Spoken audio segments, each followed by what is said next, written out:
ನಮ್ಮ ದೇಹದಲ್ಲಿ ಯಾವ ಅಂಶ ಕಡಿಮೆಯಾದರೆ 12 ರೀತಿಯ ರೋಗಗಳು ಬರುತ್ತವೆ?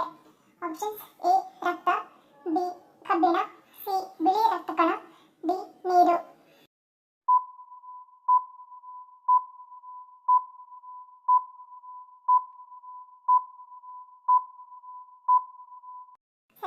ಆಪ್ಷನ್ ಎ ಮತ್ತು ಬಿ. ನಮ್ಮ ದೇಹದಲ್ಲಿ ರಕ್ತ ಮತ್ತು ಕಬ್ಬಿಣ ತುಂಬಾನೇ ಮುಖ್ಯವಾದದ್ದು. ನಮ್ಮ ದೇಹದಲ್ಲಿ ರಕ್ತ ಇಲ್ಲದೆ ಯಾವ ಕೆಲಸವನ್ನು ಮಾಡುವುದಿಲ್ಲ. ನಮ್ಮ ದೇಹದಲ್ಲಿ ರಕ್ತ ಎಷ್ಟು ಇರುತ್ತದೆ ಎಂದರೆ ಪುರುಷರಲ್ಲಿ 5 ಲೀಟರ್ನಷ್ಟು ಹಾಗೂ ಮಹಿಳೆಯರಲ್ಲಿ 4.5 ಲೀಟರ್ನಷ್ಟು ರಕ್ತ ಇರುತ್ತದೆ.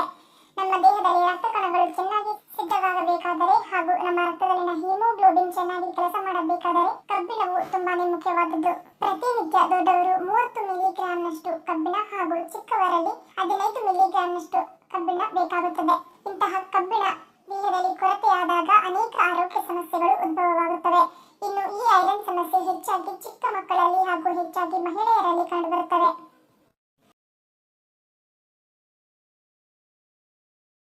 ಒಂದು ತಿಂಗಳುಗಳ ಕಾಲ ಟೀ ಅಥವಾ ಕಾಫಿ ಕುಡಿಯುವುದನ್ನು ಬಿಟ್ಟರೆ ಏನಾಗುತ್ತದೆ? ಆಪ್ಷನ್ಸ್: ಎ ತಲೆನೋವು, ಬಿ ಒತ್ತಡ, ಸಿ ರಕ್ತದೊತ್ತಡ ನಿಯಂತ್ರಣ, ಡಿ ಆರೋಗ್ಯಕರ ಹಲ್ಲುಗಳು.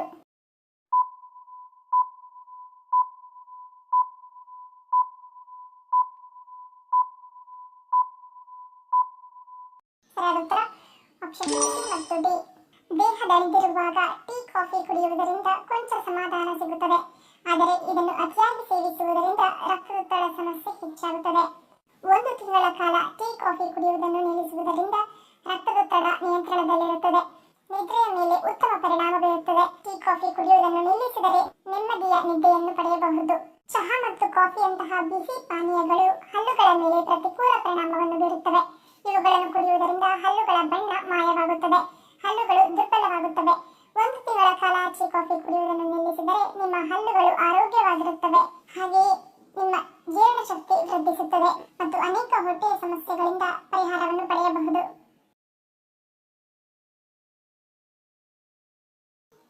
ಯಾವ ಸಮಸ್ಯೆ ಇರುವವರು ಹೆಚ್ಚಾಗಿ ಶುಂಠಿಯನ್ನು ಸೇವಿಸುವುದು ಆರೋಗ್ಯಕ್ಕೆ ಒಳ್ಳೆಯದಲ್ಲ? ಆಪ್ಷನ್ಸ್: ಎ ಉಷ್ಣ, B sugar, C BP, D ಕೀಲುನೋವು.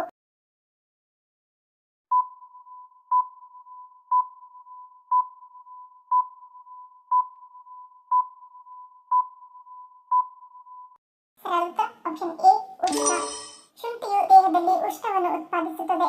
ಹೀಗಿರುವಾಗ ಉಷ್ಣ ಸ್ವಭಾವದ ದೇಹವನ್ನು ಹೊಂದಿರುವವರು ಅತಿಯಾದ ಶುಂಠಿಯನ್ನು ಸೇವಿಸುವುದು ಒಳ್ಳೆಯದಲ್ಲ.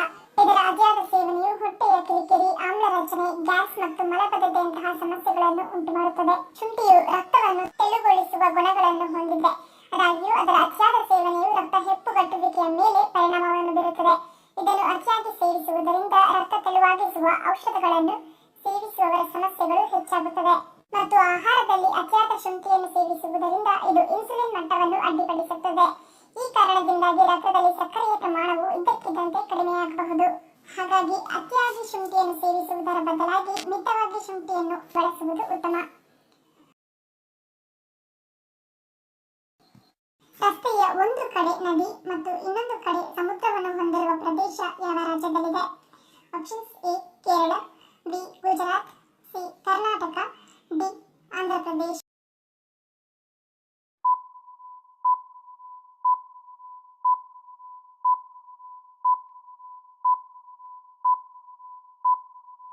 ಸರಿಯಾದ ಉತ್ತರ ಆಪ್ಷನ್ ಸಿ ಕರ್ನಾಟಕ. ಕುಂದಾಪುರದಿಂದ ಸುಮಾರು 12 ಕಿಲೋಮೀಟರ್ ದೂರದಲ್ಲಿರುವ ಮರವಂತೆ ರಸ್ತೆ ಒಂದು ಕಡೆ ನದಿ ಮತ್ತು ಇನ್ನೊಂದು ಕಡೆ ಸಾಗರವನ್ನು ಹೊಂದಿದೆ. ರಾಷ್ಟ್ರೀಯ ಹೆದ್ದಾರಿ NH17 ತೀರದಿಂದ 100 ಮೀಟರ್ ದೂರದಲ್ಲಿ ಹಾದು ಹೋಗುತ್ತದೆ. 1 ಕಿಲೋಮೀಟರ್ ವಿಸ್ತಾರಕ್ಕೆ ಕಡಲ ತೀರದ ಉದ್ದಕ್ಕೂ ಹೆದ್ದಾರಿಯಲ್ಲಿ ಪ್ರಯಾಣಿಸುವಾಗ ನೀವು ಒಂದು ಬದಿಯಲ್ಲಿ ಅರೇಬಿಯನ್ ಸಮುದ್ರವನ್ನು ನೋಡಬಹುದು ಮತ್ತು ಕೊಡಚಾದ್ರಿ ಬೆಟ್ಟಗಳು ಮತ್ತೊಂದರಲ್ಲಿ ಸೌಪರ್ಣಿಕಾ ನದಿಯ ಹಿನ್ನೆಲೆಯನ್ನು ರೂಪಿಸುತ್ತವೆ. ಯಾವ ದೇವರ ಪೂಜೆಯಲ್ಲಿ ಬಿಳಿ ಇರ್ತದ ಹೂವನ್ನು ಅರ್ಪಿಸುವುದರಿಂದ ವಿಶೇಷ ಅನುಗ್ರಹ ಲಭಿಸುತ್ತದೆ? Options: A Shiva, B Ganesha, C Subrahmanya, D Vishnu.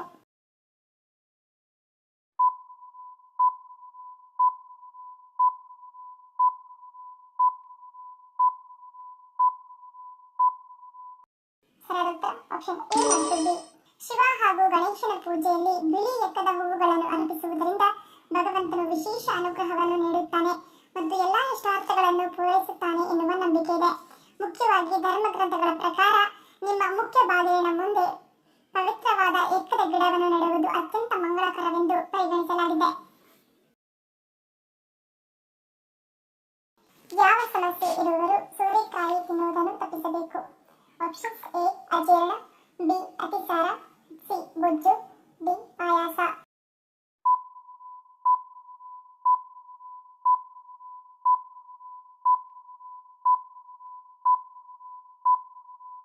ಉತ್ತರ ಆಪ್ಷನ್ ಎ ಅಜೀರ್ಣ.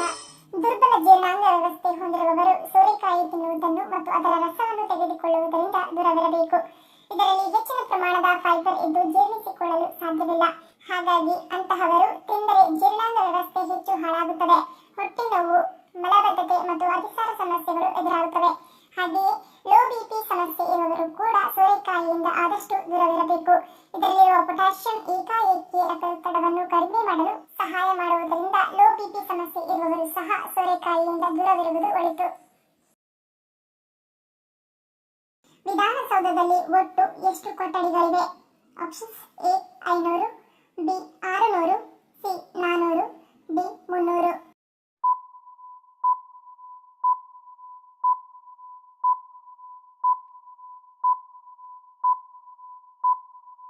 ಸರಿಯಾದ ಆಪ್ಷನ್ ಡಿ 300. ಕರ್ನಾಟಕದ ಬೆಂಗಳೂರಿನಲ್ಲಿರುವ ವಿಧಾನಸೌಧದಲ್ಲಿ 300 ಕೊಠಡಿಗಳಿದ್ದು ಇವುಗಳನ್ನು ರಾಜ್ಯ ಸರ್ಕಾರದ ವಿವಿಧ ಇಲಾಖೆಗಳು ಬಳಸುತ್ತಿವೆ. ಭವ್ಯವಾದ ರಚನೆಯು 46 ಮೀಟರ್ ಎತ್ತರದಲ್ಲಿದೆ. ಇದು ನಗರದ ಅತ್ಯಂತ ಭವ್ಯವಾದ ಕಟ್ಟಡಗಳಲ್ಲಿ ಒಂದಾಗಿದೆ. ಮಿಂಚು ಮತ್ತು ಗುಡುಗುಗಳನ್ನು ಎದುರಿಸುವ ಶಕ್ತಿ ಯಾವುದಕ್ಕಿದೆ? ಆಪ್ಷನ್ಸ್: ಎ ಹಡಗುಗಳು, ಬಿ ವಿಮಾನ, ಸಿ ರೈಲುಗಳು, ಡಿ ಕಾರುಗಳು.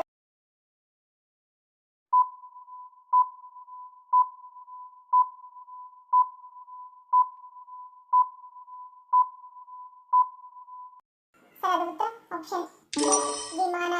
ವಿಮಾನಗಳು ಮಿಂಚು ಮತ್ತು ಗುಡುಗುಗಳನ್ನು ನಿಭಾಯಿಸಬಲ್ಲವು, ಏಕೆಂದರೆ ಅವುಗಳ ಅಲ್ಯೂಮಿನಿಯಂ ಚರ್ಮವು ಗುರಾಣಿಯಂತೆ ಕಾರ್ಯನಿರ್ವಹಿಸುತ್ತದೆ. ಹೊರಗಿನ ಸುತ್ತಲೂ ವಿದ್ಯುತ್ ಅನ್ನು ನಿರ್ದೇಶಿಸುತ್ತದೆ. ಇದು ಒಳ ವ್ಯವಸ್ಥೆಯನ್ನು ಸುರಕ್ಷಿತವಾಗಿರಿಸುತ್ತದೆ. ದೊಡ್ಡ ಪತ್ರೆ ಎಲೆಯನ್ನು ತಿನ್ನುವುದರಿಂದ ಯಾವ ರೋಗ ವಾಸಿಯಾಗುತ್ತದೆ? ಆಪ್ಷನ್ಸ್: ಎ ಬೇಬಿ, ಬಿ ತಲೆನೋವು, ಸಿ ಶುಗರ್, ಡಿ ಅಸ್ತಮಾ.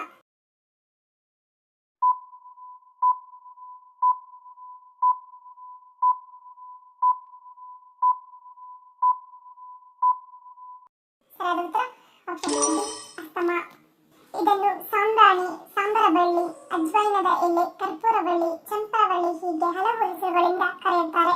ಈ ಎಲೆಗಳು ದಪ್ಪವಾಗಿದ್ದು ನೀರಿನ ಅಂಶ ಹೆಚ್ಚಾಗಿರುತ್ತದೆ. ಮಕ್ಕಳಿಗೆ ಜ್ವರ ಬಂದಾಗ ದೊಡ್ಡ ಪತ್ರೆಯ ಎಲೆಯನ್ನು ಬಾಡಿಸಿ ನೆತ್ತಿಯ ಮೇಲೆ ಇಟ್ಟರೆ ಜ್ವರ ಕಡಿಮೆಯಾಗುತ್ತದೆ. ಇದರ ರಸದೊಂದಿಗೆ ಜೇನುತುಪ್ಪವನ್ನು ಸೇರಿಸಿ ಕುಡಿಯುವುದರಿಂದ ಕಫ, ಬೇದಿ ಕಡಿಮೆಯಾಗುತ್ತದೆ. ಪದೇ ಪದೇ ಮಕ್ಕಳಲ್ಲಿ ಕಾಡುವ ಕಫ, ಕೆಮ್ಮು, ಶೀತಕ್ಕೆ 4-5 ಸಾಂಬ್ರಾಣಿ ಎಲೆಗಳನ್ನು ಕೆಂಡದಲ್ಲಿ ಬಾಡಿಸಿ ರಸ ಹಿಂಡಿ ಜೇನು ಬೆರೆಸಿ ಕುಡಿಸುವುದರಿಂದ ಕೆಮ್ಮು, ಕಫ ಕಡಿಮೆಯಾಗುತ್ತದೆ ಹಾಗೂ ಮಲಬದ್ಧತೆಯಂತಹ ಸಮಸ್ಯೆಗಳು ಸಹ ನಿವಾರಣೆಯಾಗುತ್ತವೆ. ಈ ಎಲೆಗಳಿಂದ ಕಷಾಯ ಮಾಡಿ ಕುಡಿಯುವುದರಿಂದ ಕೆಮ್ಮು, ಉಬ್ಬಸ ಕಡಿಮೆಯಾಗುತ್ತದೆ ಮತ್ತು ಇದನ್ನು ಕಲ್ಲು ಉಪ್ಪಿನೊಂದಿಗೆ ಹಾಗೆಯೇ ಹಸಿಯಾಗಿ ಜಗಿದು ತಿನ್ನುವುದರಿಂದ ಎದೆಯಲ್ಲಿ ಕಟ್ಟಿಕೊಂಡಿರುವ ಎಷ್ಟೇ ಹಳೆಯ ಕಫವಾದರೂ ಸಹ ಕರಗುತ್ತದೆ ಮತ್ತು ಶೀತ, ನೆಗಡಿ, ತಲೆನೋವು, ತಲೆಭಾರದಂತಹ ಸಮಸ್ಯೆಗಳಿಂದ ಮುಕ್ತಿಯನ್ನು ನೀಡುತ್ತದೆ. ಒಟ್ಟಿನಲ್ಲಿ ಆರೋಗ್ಯದ ಗಣಿಯಾಗಿರುವ ಈ ದೊಡ್ಡ ಪತ್ರೆ ಎಲೆಯು ಅನೇಕ ತಂಪಾದ ಸಮಸ್ಯೆಗಳ ನಿವಾರಣೆಗೆ ದಿವ್ಯೌಷಧಿಯಾಗಿದೆ. ಧನ್ಯವಾದಗಳು. ನಿಮ್ಮ ಪ್ರೀತಿಯ ಲೈಕ್ ಕೊಟ್ಟು ಪ್ರೋತ್ಸಾಹಿಸಿ. ಇನ್ನು ಹೆಚ್ಚಿನ ಮಾಹಿತಿಗೆ ನಮ್ಮ ಚಾನೆಲ್ ಸಬ್ಸ್ಕ್ರೈಬ್ ಮಾಡಿ, ಪಕ್ಕದಲ್ಲಿರುವ ಬೆಲ್ ಬಟನ್ ಕ್ಲಿಕ್ ಮಾಡಿ. ಇನ್ನೊಂದು ಇಂಟ್ರೆಸ್ಟಿಂಗ್ ಪ್ರಶ್ನೆಗಳೊಂದಿಗೆ ಸಿಗ್ತೀನಿ. Love you all. Take care.